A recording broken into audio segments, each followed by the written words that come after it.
Hi, today is August 24th, 2026, and here are my poems for the day. The first one is poem number 1312 for the year, Something Really Interesting.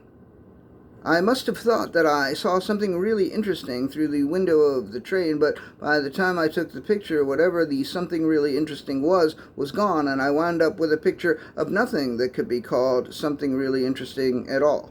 Poem number 1313, What She Brought to the Table.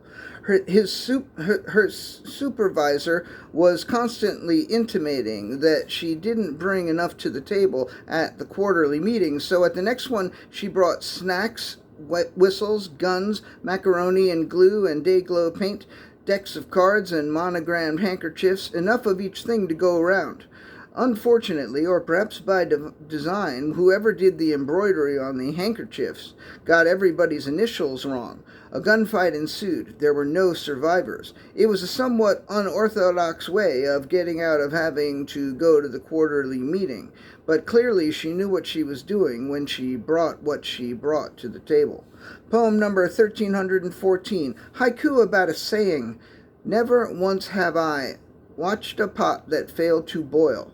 That saying's bushy.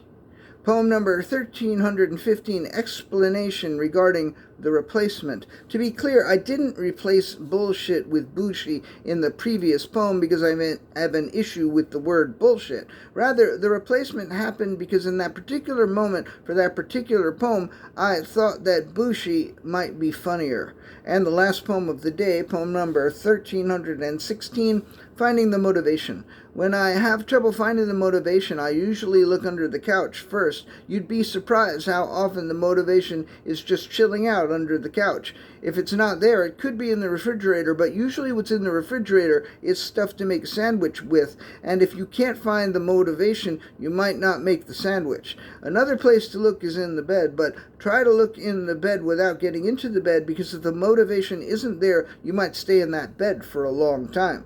I'm feeling like this isn't very helpful, like it's either not right, like the thing about the refrigerator, or it's obvious, like the idea that you shouldn't get into bed if you're having trouble finding the motivation. I thought I wanted to be helpful, but I guess I'm having trouble finding the motivation. All right, that's it. Thank you. I appreciate you.